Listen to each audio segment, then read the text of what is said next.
Shadi Hamid is a professor, a columnist for the Washington Post, one of the co-hosts of the Wisdom of Crowds podcast, which not only is extremely interesting, but really models proper disagreement. He's an outspoken critic of Israel's war in Gaza and the U.S., specifically Joe Biden's complicity. So we're going to have one of those very well-modeled, high-minded, perhaps agreements, somewhat disagreements. I just want to tease out and hear what he has to say and what he's thinking. Shadi, welcome to The Gist. Hi, Mike. Thanks for having me. Let's start here. Let's start with the recent war in Lebanon. Ceasefire was signed. What do you think Israel had, and if you even object to the phrase, tell me, but what did Israel have the right to do in pursuing this war? Yeah, so obviously Israel doesn't like Hezbollah, the militant group that's based in the south of Lebanon, and there have been a number of wars and violent conflicts with Hezbollah over the past several decades. So it's certainly Israel has a right to not have rockets lobbed at it by Hezbollah or other militant groups, but that doesn't justify going into southern Lebanon and into Beirut, the capital, and bombing apartment blocks and displacing over 1/5 of the entire country's population. What we're seeing here is such a disproportionate approach to warfare, one that has really no regard for civilian casualties and suffering. And at some level, I get it. Israel doesn't really care about Arab lives, and it prioritizes its own citizens above all else. And it's willing to inflict a lot of damage on civilian infrastructure, not just in Lebanon, obviously, but also in Gaza, as we've seen over the past year. But for those of us who aren't in Israel or aren't Israeli and who are trying to look at this objectively, I just think it's very hard for any of us on the outside to look at this and say, well, Israel is justified in inflicting this level of damage to a country without much regard to distinguishing between combatants and non-combatants. And certainly that's not the way that we as Americans conduct war. You can say whatever you want, and that's quite a lot about the disasters we've been involved with in previous wars, such as in Iraq and Afghanistan. But we didn't do what Israel is doing now, and the U.S. is much more careful when it comes to civilian casualties. Yeah. So this is why I wanted to start with Hezbollah and Lebanon. The Lebanese Ministry of Health, which I think has more credibility than the Hamas Ministry of Health, puts out statistics, and there's upwards almost 4,000 killed, and they count women and children. In fact, they have graphics that they don't use the word killed. They say martyred or wounded, but the martyred have been almost 4,000 killed, and they count 600 women and 250 children. Let's also note there's been that massive displacement. I can't make a judgment based on those numbers. One can't say proportionality. The laws of proportionality are really capacious so that many things get considered proportionate. But I'm just analogizing it to, say, a U.S. context. And if a nearby neighbor were launching attacks and then as a result, thousands were killed, but, 3/4 of them were, we don't know if they were Hezbollah, but they were military aged men. I would think that most Americans would think that that was, if not justified, a necessity. So just looking at the numbers and looking at the destruction and grieving for everyone who didn't deserve to die, I don't know if I would use the word justified, but there's an explicability to it that before we even get to Gaza, I do think applies in Lebanon, but you don't? I sure hope Americans wouldn't think that. If there was a Mexican militant group along the border that was launching rockets and we went back and obliterated Mexico City and caused a refugee run and internal displacement of 1/5 of the Mexican population, I mean, God help me, I sure hope that we as Americans would be able to look at that and say that our government was overstepping its bounds, however angry and justifiably so we are at we would be towards Mexico. Also, the 3/4 being combatants in Lebanon, I don't think that's quite the case. I haven't seen much evidence that the level of civilian casualties is that low. But of course, like we won't know for sure until the conflict is over. But that number of women and children killed is a significant percentage of the overall death toll. And again, if there were that many Mexican women or children killed as part of the overall total, I think we as Americans would be right to say, well, was that necessary? Was that justified? I mean, pretty much the way Israel conducts war is that if there's a mid-level Hezbollah commander in an apartment block, they'll just say, well, that justifies us leveling the apartment block. That's also been the policy in Gaza.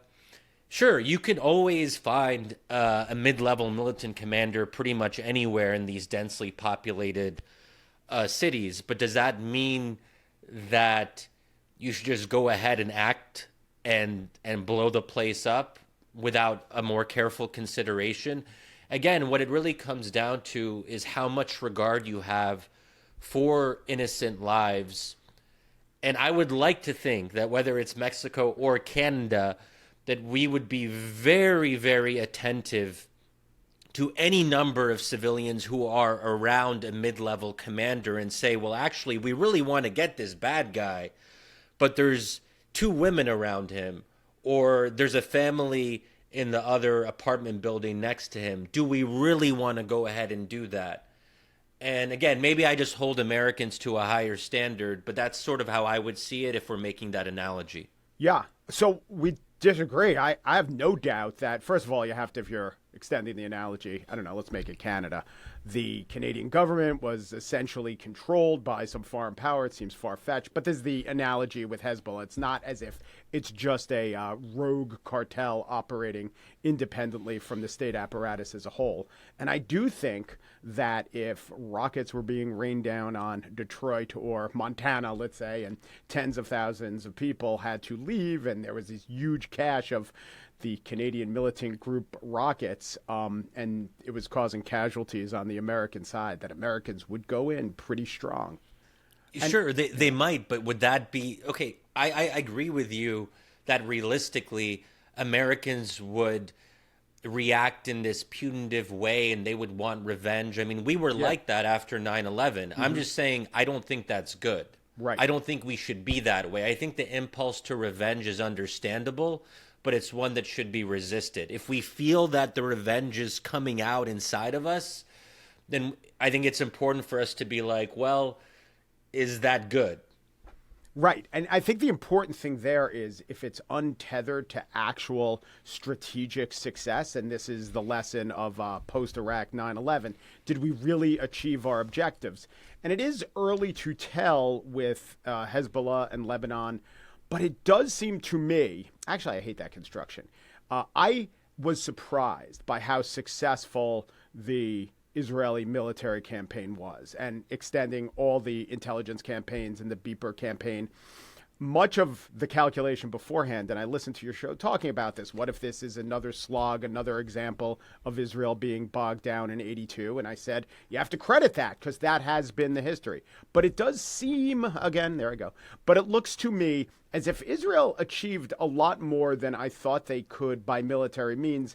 And just taking Hezbollah's rocket arsenal from 150,000 to 30,000, if you believe the IDF estimates, is impressive. I don't know if it's worth it. I don't know if that's the worth of human, if it's worth it in human life. But that's part of the calculation. Can any actor, America or Israel, get what it wants militarily? Before the war, we were told it's pretty much impossible. But after the war has happened, it was more possible than I thought it would be. What about you? Yeah, so you degrade Hezbollah's military capabilities. Great. No, that is great from an Israeli perspective, and I don't discount that. But then you have to think about the medium to long term. With a high civilian toll, you create a segment of the population that wants revenge from their standpoint. And the sons and daughters and family members of those who have been killed or those who have been displaced, basically you have a new generation that's going to hate Israel more than the previous generation. And Israel has to live with its neighbors. So at some point, you have to say, well, if we look at this from a longer term perspective, is this level of destruction ultimately going to work out in Israel's favor? I would say that this argument is much stronger when it comes to Gaza, because there the death toll is much worse, and basically they're not even like keeping track as much anymore, but 44,000 plus. Different estimates that as many as 2/3 are civilians. The majority are women and children. In the case of Gaza, I think we're talking about that revenge dynamic and that cycle of violence going from generation to a generation. So you have to ask yourself, and I think we asked ourselves this after Iraq or after Afghanistan, where the Taliban seemed degraded, not just degraded, but utterly defeated in the months after September 11th. 20 years later, fast forward, Taliban makes a comeback and had been making comeback for many years. So I think that's the kind of time horizon that we have to be looking at this at, not just 6 months or a year, but what happens 10 to 15 to 20 years from now. And that's where I'm much less optimistic. But isn't that argument that if you strike down either someone engaged in counterinsurgency within your borders or a hostile actor right over your borders, you're going to create whatever the multiple is, 2 more people who are angry at you? Isn't that an argument for every insurgency in the history of the world winning? There seems to be no way to cut the head off the Hydra. If that were true, wouldn't the Tamil Tigers and the FARC in Colombia and the residents of Grozny who were effectively crushed by the Russia, wouldn't they be ascendant and successful now? Yeah, well, that is the Grozny model. That is the Sri Lankan model. So the Sri Lankan military was able to destroy the Tamil Tigers, but they did so with such brutality that I think most observers look at the Sri Lankan model and say, well, that was basically genocidal. That was about wiping out entire cities. I mean, you can do that, and maybe that can work in quotation marks, but the U.S. and Western allies are not expected to conduct war in that way, and I think that's a good thing, that you're not supposed to just level cities, even if you think it might work. And now, for every Sri Lankan case you have other cases where a government tried to level a city, but then you had a radicalization process that resulted. I mean, you can try to just break the spirit of your enemies to such an extent that they can never recover. But that's a very difficult calculation to make. And you don't know for sure if that's going to happen until it's too late and until you kill a lot of people. The way the Russian military conducted itself in Grozny was something that the rest of the world looked at and said, hopefully never again. And that's why I think the phrase never again is an important one. So, I think that the way that the U.S. tried to do counterinsurgency in Iraq, and at some points it did actually work, I mean, during the surge and at subsequent periods in the fight against ISIS, is that you try to separate the insurgents from the broader population. And you try to convince the broader population that the insurgents don't have their interests in mind. Right. And I think that's generally speaking the preferable, model. I think that in the case of Israel, again, Israel can't completely isolate itself from the rest of the Middle East. So ultimately, they have to come to some kind of truce with their enemies. Or you have to find some way to integrate some of your enemies, the ones who are willing to demobilize and de-arm or come to some kind of understanding, and you try to bring them into a political process. Because the problem with groups like Hezbollah and Hamas is that they're not isolated from the rest of the population. They're integrated with the rest of the population. So it's very hard to just say, well, we're going to kill them all. I mean, what about mid-level Hamas fighters? Can you kill tens of thousands of fighters? Can you kill every single one? Or do you try to focus on the top level commanders and then try to say, well, the people who are left over, if they're willing to come to some kind of agreement, and that can differ depending on what the conflict is. Let's say they're willing to give up some of their arms and go through that demobilization process, then perhaps there's a path towards a longer term truce, assuming that you can't kill everyone. Right. So I think Israel said both and. I mean, they certainly have wiped out leadership of Hamas, and also they say your number, tens of thousands, 20,000 or so fighters. Of course, 20,000 or so civilians got killed in that exchange. Yes. So, first of all, Israel's claims when it comes to how many fighters it's killed, I would take that with a grain of salt. Again, I think there's this tendency right. for We can us. share the grain that I have with Hamas's death numbers from their Ministry of Health. Yeah. Yeah. So look, not to get into that, I know that's obviously something that we're probably going to have to just agree to disagree on. But I think there is a tendency to look at Israel as if it's a Western liberal state, that they're like us, they look like us, that there's a sense that I just worry about the kind of construction that Israel is Israel is sort of like an island of civilization in a sea of barbarism. Not that you're saying that, but I think when I look at the media coverage of this and how a lot of Westerners look at this, I think we have this idea of Israel that is outdated, that they are like us, they conduct war like us, that they are westernized like us, that they follow the laws of war, so on and so forth. I just think that the events of the past year should put a lot of that under doubt. And I think that when we look at at Joe Biden's approach and why he's been so sympathetic to Israel, and I've written a lot about this, I think he has a view of Israel as the underdog that comes basically from the 1960s and 70s.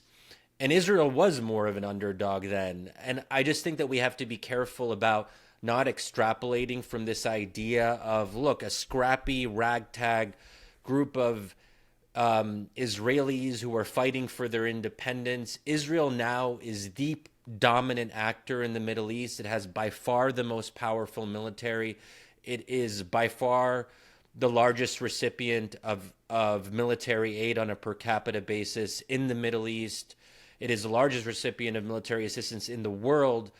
And I think we have to look at those facts and think, well, Israel is pretty damn aggressive in the region. And to the extent that we as Americans are complicit in that, that's where I think we have to take a step back and say, look, we get it that Israelis want revenge after what happened on October 7th. Totally understandable. But we're Americans. We're not Israelis, and we can try to look at it with the benefit of arm's length and having some distance from it and saying, do we want to be implicated in what Israel is doing? Yeah, you keep saying revenge, and that's certainly part of it because Israelis are humans. But I think many within the firmament of leadership in Israel would say our tactics and strategy were based not primarily on revenge, but the degradation of our opponents to ever do this to us again.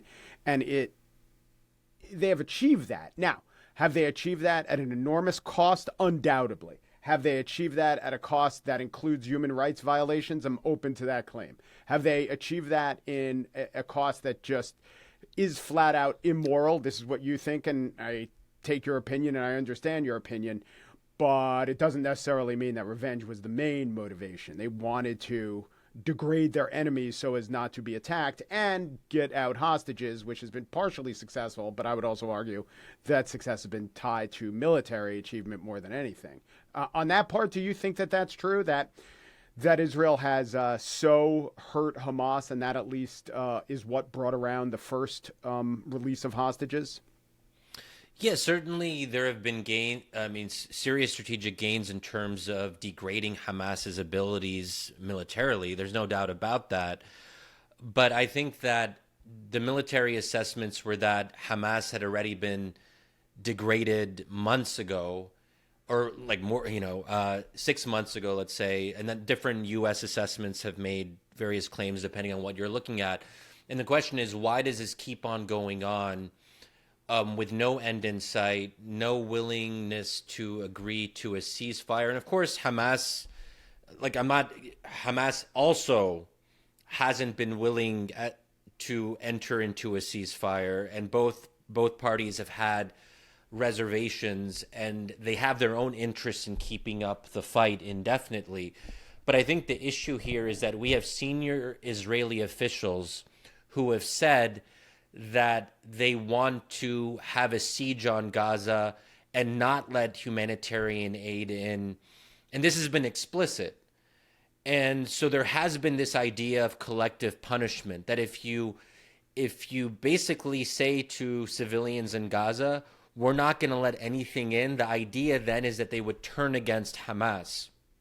Again, there's a logic there, but collective punishment of that nature is a war crime. A siege where you actually bring about the prospect of starvation is a war crime. If you're actively not allowing trucks to get in, and that's been our own internal assessment from the Department of State and USAID, that Israel has deliberately impeded the flow of humanitarian aid, that is a war crime. And again, those are our own internal assessments as the U.S. government. So I think the fact that you have Israeli officials who have talked in such brutal language and not made careful distinctions between combatants and non-combatants. In the first couple of weeks after October 7th, Israeli President Isaac Herzog said this explicitly, that the whole nation is responsible. His argument basically was that because Palestinians had voted for Hamas in 2006, when the majority of Palestinians weren't even of voting age, that because of that, somehow they were all implicated. Again, the language of collective punishment. I don't think that we as Americans should indulge in the language of collective punishment. Okay. Some of what you're saying I agree with, some I don't. I don't know how much it's worth getting into. I would say that I know Gallant has been quoted as saying that there will be no Hamas, we will eliminate it all. But his entire quote, I think, shows that he was not vowing a siege. And for however many ministers that you could point to, especially the more radical ones in the administration, who did speak of siege, there were hundreds of comments saying this is not our intention. This is just... So there's a question for you.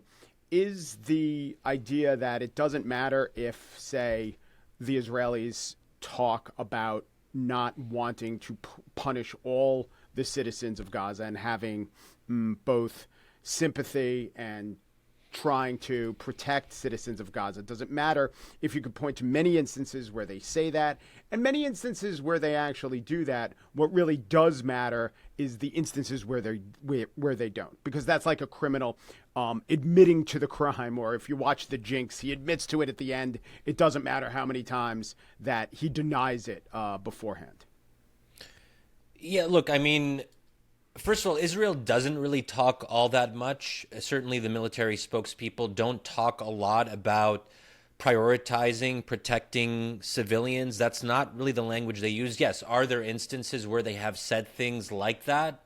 Sure. Well, but then always, there's the other... there's this massive campaign to notify civilians when strikes are coming, and it doesn't always work perfectly, but they try to tell civilians to get out of the way of strikes. But with all due respect, if you're just going to blow someone's home and you're going to give them like 30 minutes advance notice and be like, hey, sorry, guys, find something to do, but you don't actually give them a safe zone to go to, and then later on, weeks later, that safe zone gets bombed by airstrikes. Basically, people have nowhere to go, and this is not a new thing that I'm saying. I mean, this has been well documented, this has been the concern of the Biden administration when they leak things of Biden's frustrations with Israel. It often has to do with the fact that safe zones aren't actually protected. It's worth noting that as early as December, so just 2 months after October 7th, Biden said on the record that Israel's bombardment of Gaza was, quote unquote, over the top. He's also said that Israel's bombings were indiscriminate.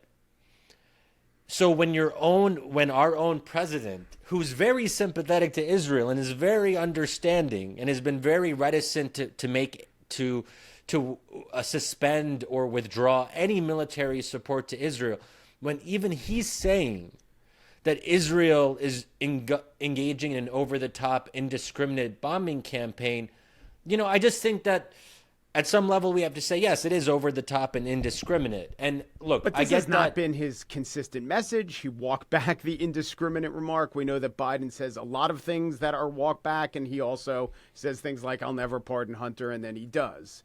So to me, that's very much like Gallant or other ministers here or there saying something that can be interpreted or misinterpreted as an actual violation of war crimes, but the vast majority of what they say and do aren't that. Why is it that the admission carries so much more weight than the denial? So I'm not sure I really am on board with the argument that just because most of what you do isn't war crimes. I mean, this has been a very long war. So even if you were willing to make the argument that a lot of what Israel doesn't meet the threshold of a war crime, that's not really the rubric that we use. I mean, the rubric that we use is, were there war crimes? Mm-hmm. Whether it's a certain percentage or not of the overall operations, I mean, I'm not sure how you would really calculate that. But my basic argument, which is one I think that's supported by, I mean, not to say everyone, but, the vast majority of human rights organizations and international organizations, I know people see them as biased, is that Israel has committed war crimes. And I think that for those specific criminal acts, even if they're not everything Israel is doing, we should be able to say, well, we're not comfortable with that. On the question of genocide, and you'll note that I haven't used the word genocide here, I don't think it's particularly helpful to use such a loaded word, because I think then we get into the legal definitions of what constitutes a genocide. Right. And that's not always the most helpful debate. But I think war crimes and, and I think it's not even really a question of war crimes as much as, is this the way we think war should be conducted? Mm-hmm. Gaza, I mean, as you know, Gaza is obliterated. There's really no stone, not much of Gaza that has been left untouched. And there's nowhere for Gazans to go. And the pictures and images that the world has seen have been very clear in that regard. And again, you can say, well, there are tunnels underneath, so it's justified. But in the end, is that how we understand war? That if there is a mid-level commander, if there happens to be a tunnel underneath, that you can just level the entire apartment block and say, well, sorry, civilians, there's this Hamas guy underneath you. Sorry, we got to do that. Israel has agency. So I don't think we should always be saying, but Hamas did this. Hamas is a terrorist organization. Israel is not a terrorist organization. It is a state. And because it is an ally, we should hold it to a higher standard. Because it is a democracy, we should hold it to a higher standard. Because we as Americans believe in a moral way, at least we try to be more moral when we're in a war. Whether or not we always live up to that is a different consideration. But at least there's an aspiration to being better. We're not like Russia when it comes to leveling cities or attacking hospitals or targeting schools. And I think that if we're using that same rubric when it comes to our enemies like Russia, we should be consistent and apply that to our friends. And sometimes that's what friends need. They need tough love. I've never argued that we should just cut Israel off and say, you're no longer an ally. We're not going to have any kind of business with you. That's not realistic. Even if that's what I would want in some ideal world, that's never going to happen. My argument has always been much more simple, and one that I think is quite mainstream in the Democratic Party, which is, if we're giving you tens of billions of dollars of military assistance in the form of advanced weaponry, logistics support, munitions, tanks, you name it, let's expect something in return, that you meet at least a basic threshold of humanitarian concern and attention. You don't have to take our weapons, but if you do, I think it's not unreasonable to expect a certain standard and a certain level of assessment in the stuff that we give one of our partners. Do you think that Hamas's tactics, which were meant to draw Israel into a fight and probably meant to draw Israel into this fight, in any way explains, if not excuses, much of what you just laid out, the bombings of hospitals and the killings of many civilians? Yeah, so look, there's no doubt that Hamas intermingles itself within civilian infrastructure. I mean, most militant groups do that. It's not something that's necessarily unique to Hamas. But how They do it very extensively, right? Fallujah had some of that, but one of the reasons why the US was able to separate the fighters from the civilians is that there wasn't that deep integration, that Yes. decades long integration. Yeah. Yes, I agree with that. Hamas does it more than other militant groups have. Also, I mean, I think that the terrain of Iraq is a little bit different in that regard. But yes, I take your point. But just because Hamas does something, I don't see how that means that Palestinian civilians, the vast majority of whom are not part of Hamas, should pay the price. This is where we get into, again, the issue of collective punishment. Just because there is a militant or terrorist group in your midst and they're doing very bad things, does that relieve Israel of its moral responsibility to conduct war in a more in a better, more proportional, more targeted manner? I think what Israelis often say is like, look, we didn't have a choice. Yeah. But you always have a choice. Yeah. The idea that a military doesn't have a choice, that they've been forced into it, that language makes me very nervous, because it means that the people who are pressing the button when they're dropping bombs, did they not have a choice? Right. We And what's the always limiting retain factor? our Once you choice. tell yourself you have no choice, then where do you stop? How is Yeah. the line ever drawn? But I do think that the Hamas strategy was to take the citizens of Gaza, and human shields is maybe a cliche, but make sure that Israel had to go through the bodies of those citizens in order to get to the Hamas fighters. And there's, a history of armies embedding themselves with civilians, the Confederacy and the Civil War. But if the United States were fighting the Nazis, and the Nazis' tactic were to grab German citizens and put them in between American bullets and Nazi soldiers, I don't think that the United States would have made very different choices. This was, maybe it's a tough choice, but this was the specific choice that Hamas is very much thrusting in front of Israel. I don't know how many, yeah, it's true, the United States has different laws of proportionality. They also fight wars that are thousands of miles overseas, that if they lose will be a little bit of a knock on prestige, and the warrior class will feel it, but most Americans won't. So when you add all that up, this is not to excuse Israel. And like I said, I'm open to the idea, especially if investigations reveal that there were war crimes. You think about 2,000-pound bombs in urban settings. That seems unjustifiable. Those kind of bombs were even withheld by the Biden administration.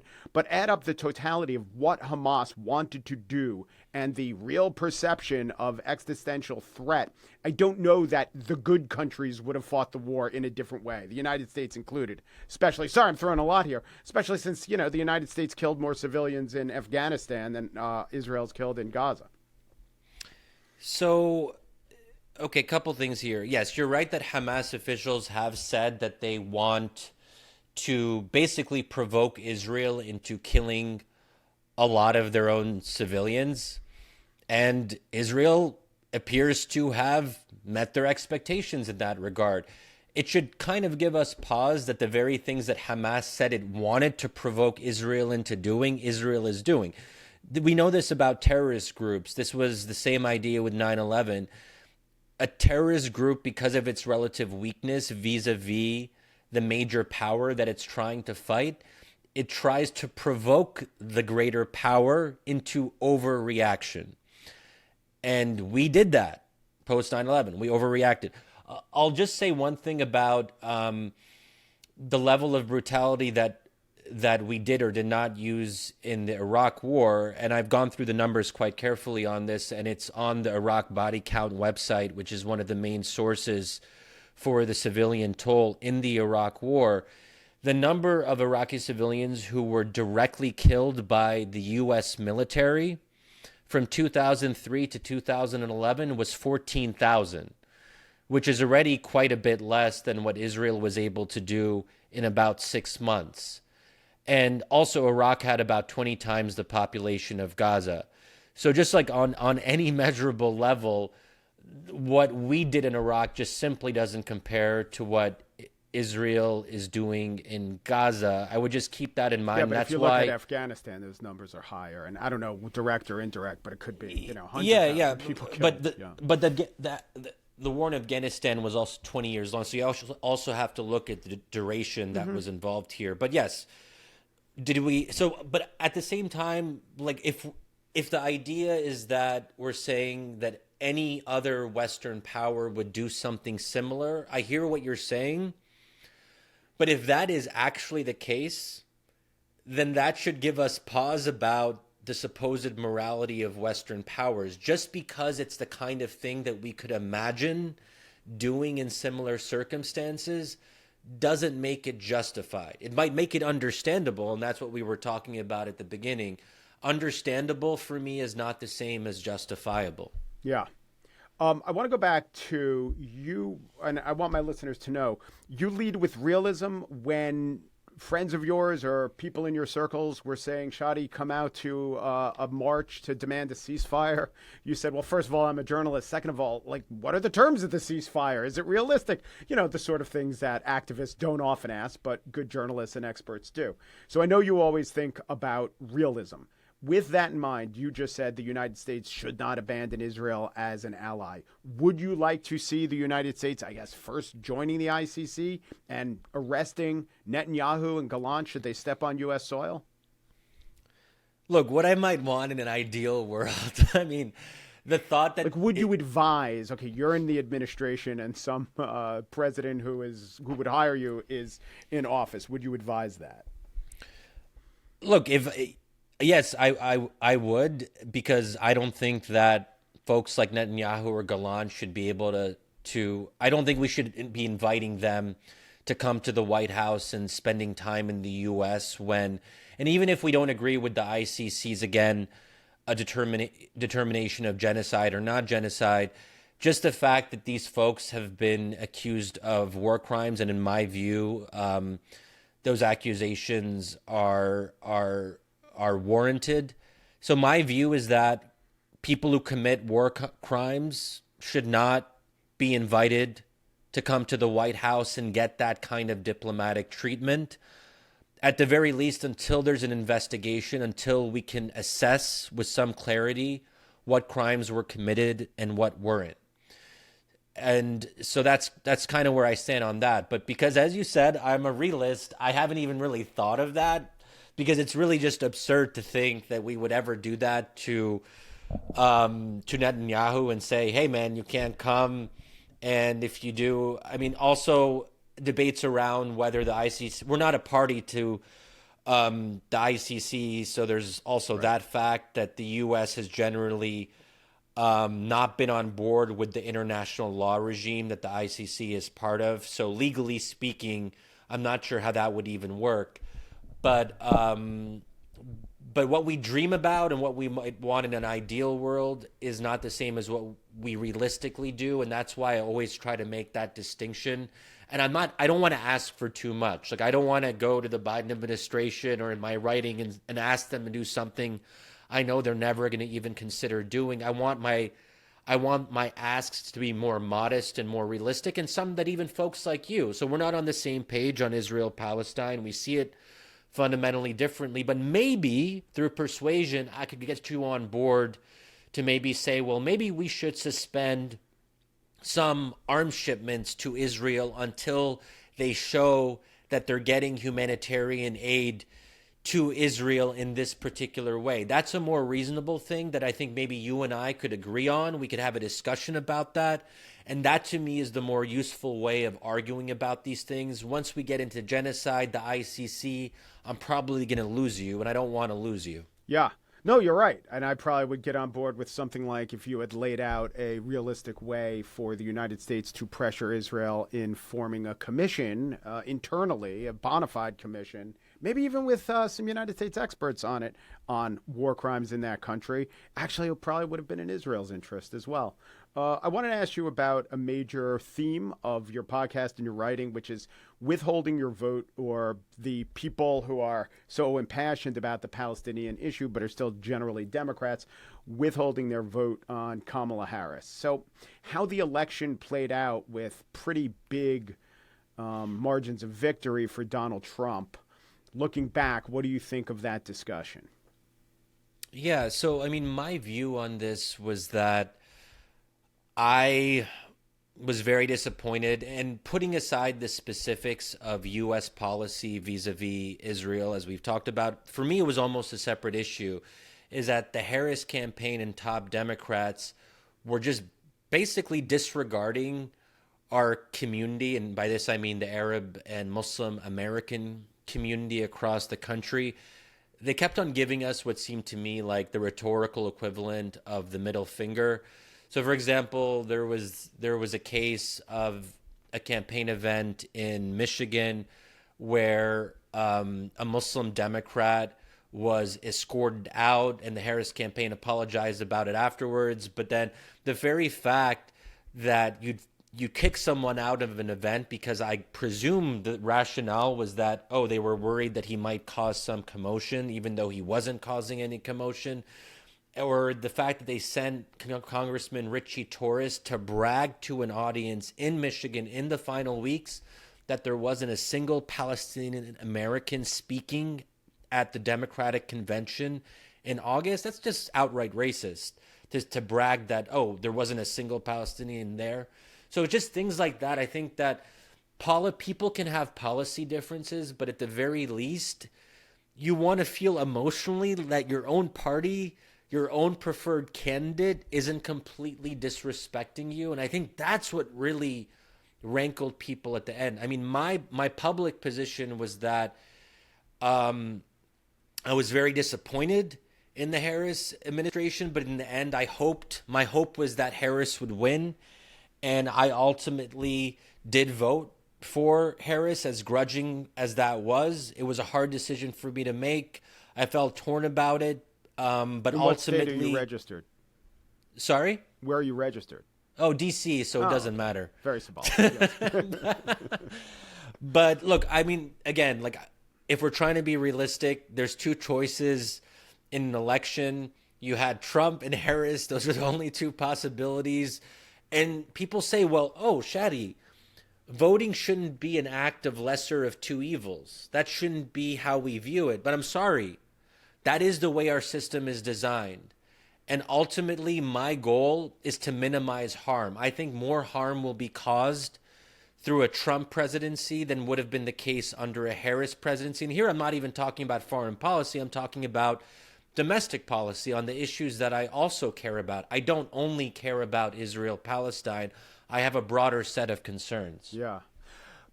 Just strikes me, you make an is-ought distinction in voting. That is our system. But when it comes to the morality of war, a few times you said that isn't how it should be. So why is it that the stakes are different? You can't go through life, I guess, only thinking about the way things should be. Then you will cross against. Well, I try to present lights and both. Get hit by cars a lot. Yeah. I try to present both. I think there's things that the Harris campaign should have done, and I called on them to do it. They didn't meet my expectations, and then I was left with a very difficult, challenging choice. So I think that it's our job as observers, as journalists, as writers, as analysts to kind of put the ought out there and say, this, because what should be is important. We are moral beings. And ultimately, as a believer too, I think about God a lot. Like, I just want to have my own relationship with God be in good stead. And so ultimately, I want to do whatever I can to try to do the right thing and to infuse moral principles into my work. But at the end of the day, I do the best I can, and then the rest is up to God. It's out of my control.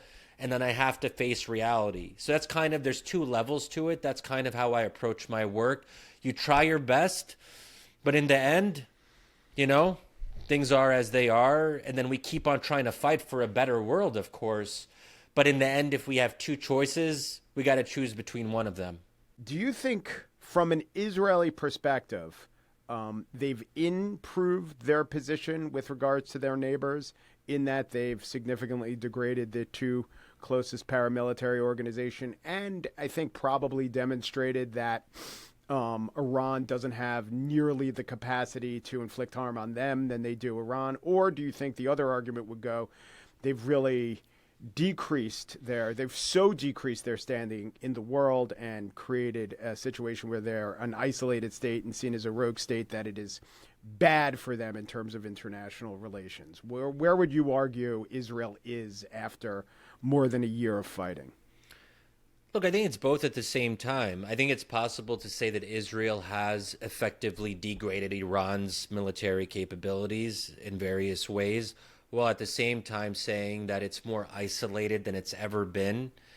And if we're talking more specifically about Israel's role in the Middle East, it's just hard to imagine, for example, a peace deal with Saudi Arabia in light of what's happened in Gaza and the fact that Arab populations are, as a result of Gaza, more anti-Israel than ever, and they're sort of worked up about that. I think that also makes it harder to imagine a peaceful region where, I mean, ultimately, if you want to envision a broad, comprehensive Arab-Israeli peace, I think that's further away than ever as a result of the past year.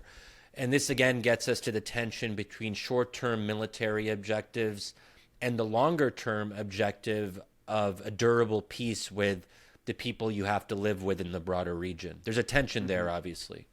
But a couple years in the future, new elections in Israel, Netanyahu on trial, maybe convicted, maybe not.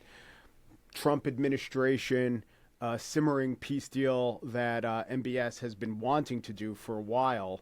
Things could look a lot different, and the equation could be tilting much more in Israel's favor, even in a couple of years, no? Look, is it possible? It's just very hard to play out these scenarios, and it really depends on how the Trump administration approaches some of these questions. And on this, Trump has been all over the place. In some way, he's criticized. This, huh? On this one. Yeah. I mean, not just on this, of course. Yeah. But, you know, the fact that Trump was trying to portray himself to Arab and Muslim voters in Michigan as the anti-war candidate, I think it's kind of fresh and like kind of crazy, but it did seem to work. He was able to increase his portion of the vote among Arab Americans in Michigan. So Trump is able to vacillate and be all over the place, and ultimately we're going to have to see what he actually does. And I'd love to be pleasantly surprised in that regard.